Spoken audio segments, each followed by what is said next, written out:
The sun beat down on redemption like God's own fury, turning the main street into a ribbon of dust and regret. Maggie Thornton stood in the doorway of the Grand Imperial Hotel, her hotel, and watched her father stumble out of the Silver Dollar Saloon across the way.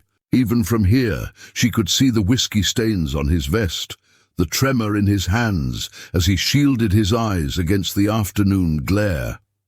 He didn't look her way. He never did anymore. 5 years. 5 years since Clayton Thornton had pointed to the door of his ranch house and told his only daughter she was no longer his blood. 5 years since he'd called her every vile name a father could call a child, his face purple with shame and rage, spittle flying from his lips as he declared that no man would ever want a fat, useless creature like her, and he'd be damned if he'd waste another penny feeding her. She'd been 19 years old. Maggie touched the emerald brooch at her throat, worth more than her father's entire herd, and smiled. It wasn't a kind smile. "Ma'am?" Her clerk, a nervous boy named Timothy, appeared at her elbow. "The surveyors are here about the new property." "Show them to my office," she said, not taking her eyes off her father's retreating form. "And Timothy? Send word to the bank. I want to know the exact amount Clayton Thornton owes on his ranch. Every penny." The boy's eyes widened, but he knew better than to question her. Everyone in Redemption knew better than to question Margaret Thornton these days.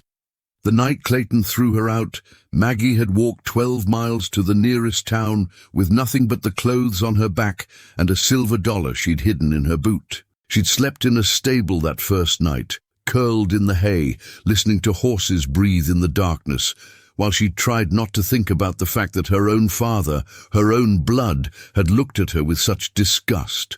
Not because she was cruel, not because she was stupid or lazy or mean, because she was fat, because the ranch hands snickered when she walked by. Because Billy Henderson had laughed in her father's face when Clayton tried to arrange a marriage. Because in her father's eyes, a daughter who couldn't fetch a husband was a daughter with no value at all. She'd cried herself empty that night in the stable. And when the sun rose, she'd made herself a promise. She would never cry again, and she would never, ever be powerless again. The silver dollar bought her one night in a boarding house. The boarding house owner, a widow named Mrs. Chen, had looked at the desperate girl in front of her and made an offer: work for room and board. Maggie had agreed before the woman finished speaking. Mrs. Chen ran a laundry, but she also ran something else, a small lending operation for the Chinese workers who built the railroad. Money that needed to be tracked, calculated, collected. Mrs. Chen's eyesight was failing, and her English was imperfect, but Maggie could read and write and figure numbers faster than anyone she'd ever met, a talent her father had called useless in a woman. Within 6 months, Maggie was running the entire operation. Within a year, she'd expanded it, loaning to railroad workers of all stripes, carefully documenting every transaction, charging fair interest, and enforcing payment with a will of iron wrapped in honeyed words. She learned to read men, to know who would pay and who would run, to calculate risk like a gambler calculates odds. And she learned that money, pure and simple, was the only power that mattered. When Mrs. Chen died, peacefully in her sleep, she left everything to the fat girl who'd shown up on her doorstep with nothing but determination and rage. Maggie took that stake and multiplied it. She loaned to miners, to merchants, to farmers who needed seed money. She bought a boarding house, then another. She invested in the railroad, in cattle, in silver claims. She hired men to protect her interests and lawyers to safeguard her investments. She became, through sheer force of will and a mind like a steel trap, exactly what she'd promised herself she'd become: rich. And now, 5 years after her father had thrown her away like garbage, she was coming home. The ranch looked smaller than she remembered. The paint was peeling on the main house, and the fences needed mending. Maggie sat in her carriage, custom-made, imported from San Francisco, and studied the property with a businesswoman's eye. She'd already spoken to the bank. Clayton Thornton was 3 months behind on his mortgage, and the bank was considering foreclosure. One word from Maggie, who now held significant stock in said bank, and that consideration would become reality. But she hadn't said that word. Not yet. Her driver, a former prizefighter named Jack, who'd once been 3 days from debtor's prison before Maggie bought his debt, cleared his throat. "You want me to come with you, Miss Maggie?" "No," she said. "This I do alone." She stepped down from the carriage, her silk dress rustling, her heeled boots clicking on the hard-packed earth. She'd chosen her outfit carefully. Expensive, but not gaudy. Powerful, but not ostentatious. She wanted her father to see exactly what she'd become without his help, without his name, without his blessing. The front door opened before she reached it. Clayton Thornton stood in the doorway, older and grayer than she remembered, his shoulders stooped. For a moment, just a moment, something flickered in his eyes that might have been recognition or shame. Then his jaw set, and his eyes went cold. "What do you want?" Not Maggie, not daughter, just the flat hostility of a man who'd closed a door and intended to keep it closed. "To talk," she said. Her voice was steady, revealing nothing. "May I come in?" "This is my property. You got no right—" "Actually," she interrupted, "the bank owns this property. You're just borrowing it. And the bank is getting impatient about collecting what you owe." His face went white, then red. "You've been talking to the bank about me?" "I own the bank, Daddy." The word came out sharp as a knife. "Or enough of it that my word is law. So when I say I want to talk, I suggest you listen." For a moment, she thought he might slam the door in her face. His hand tightened on the doorframe, knuckles white. But he was a practical man, her father, and he knew when he was beaten. He stepped aside. The house smelled like tobacco and unwashed dishes. Dust motes danced in the afternoon light, streaming through windows that needed cleaning. This had been her mother's house once, kept neat as a pin. But Mama had died when Maggie was 12, and Clayton had never been much for housekeeping. "Say what you came to say," Clayton growled. Maggie turned to face him. This man who'd given her life and then tried to take it back. "I could foreclose on this ranch tomorrow. I could have the sheriff escort you off the property by sundown. I could leave you with nothing, exactly what you left me with." His jaw worked, but he said nothing. "Or," she continued, "I could forgive the debt. I could even extend you a new line of credit to repair the fences, restock the herd. I could make this ranch profitable again." Hope flickered in his eyes, quickly suppressed. "Why would you do that?" "Because I want something." "I got nothing you want."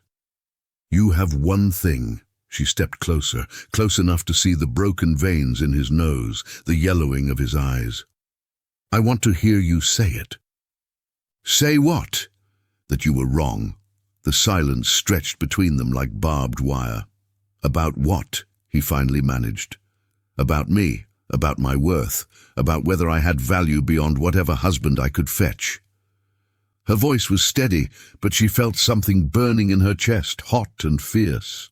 "I want to hear you say that you were wrong to throw me out, wrong to call me worthless. Wrong to measure a daughter's value by the width of her waist instead of the sharpness of her mind."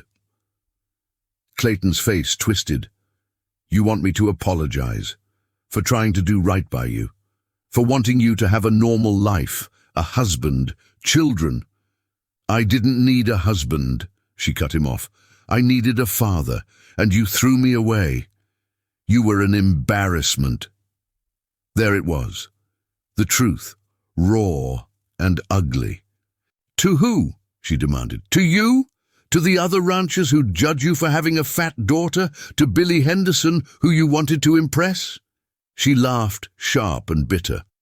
"Billy Henderson died broke last year, Daddy. Drank himself to death in a flophouse. I paid for his burial. And you know why? Because I could. Because I have more money than you ever dreamed of. And I got it all without being thin, without being pretty, without being anything except smart and ruthless and unwilling to quit." Clayton stared at her, something like recognition finally dawning in his eyes. You've done well. I've done more than well. I've become a legend. From here to San Francisco, people know my name. They respect my word. They fear my anger. I have power, real power, the kind that doesn't fade when you get old or gain weight or lose your looks. She paused.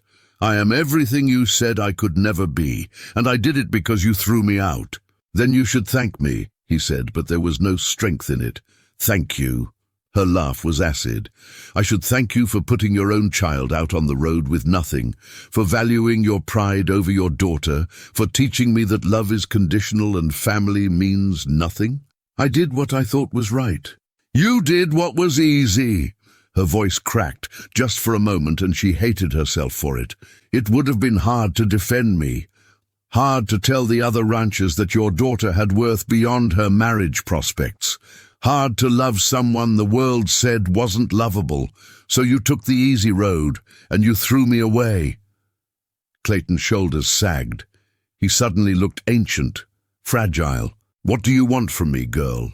I want you to admit you were wrong. I want you to apologize. And then I want you to live with the fact that I succeeded without you, despite you, because of you. She straightened her shoulders. And then I want you to understand that I will never forgive you. The words hung in the air like smoke. I was wrong, Clayton said finally, his voice barely above a whisper. I was wrong about you. I'm sorry. Maggie waited for something to shift inside her, for the satisfaction she'd imagined, the vindication, the sweetness of victory. But there was only emptiness and a tired sort of sadness.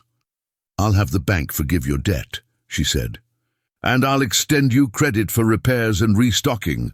The ranch will be profitable again by spring. Hope flared in his eyes. Maggie, but understand this. I'm not doing it for you. I'm doing it because my mother loved this ranch, and I won't let your pride destroy her legacy. You'll pay market rate interest, and you'll make every payment on time, or I'll take it all. And you will never, ever speak to me again unless I speak first. She turned toward the door. Margaret, her father called. She stopped but didn't turn around. You've become hard. Now she did turn, and her smile was cold as winter wind. No, Daddy. I've become strong. There's a difference, but you never cared to learn it. 3 months later, Maggie stood on the steps of her newest acquisition, the Redemption Opera House, and watched the town celebrate its grand opening. She'd spared no expense, bringing in performers from New York, installing gaslighting, creating something beautiful and cultured in this dusty frontier town. People approached her all evening with congratulations and gratitude. Men who'd once laughed at the fat rancher's daughter now treated her with deference and respect. Women who'd pitied or scorned her now sought her friendship and approval. She accepted it all with grace and dignity, playing the role of benevolent benefactor, successful businesswoman, pillar of the community. But late that night, alone in her private box, watching the empty stage after everyone had gone, Maggie allowed herself a moment of honest reflection. She'd won. She'd proven everyone wrong, exceeded every expectation, built an empire from nothing. She was rich, powerful, respected. She'd gotten everything she'd sworn she'd get, but she was also alone. There would be no husband, probably, not because she couldn't attract one now, with her money and power, but because she'd learned too well to see men as variables in an equation rather than partners in a life. There would be no reconciliation with her father, because some wounds went too deep for healing. There would be no going back to the girl she'd been before that terrible night, no recovering the innocence that had died in a stable while horses breathed in the dark. She'd survived, she'd conquered, she'd won.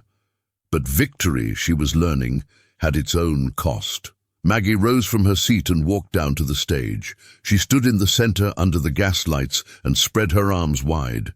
This was hers, all of it. The town, the power, the success. It would have to be enough, and somewhere in the empty theater the echo of her footsteps sounded like applause.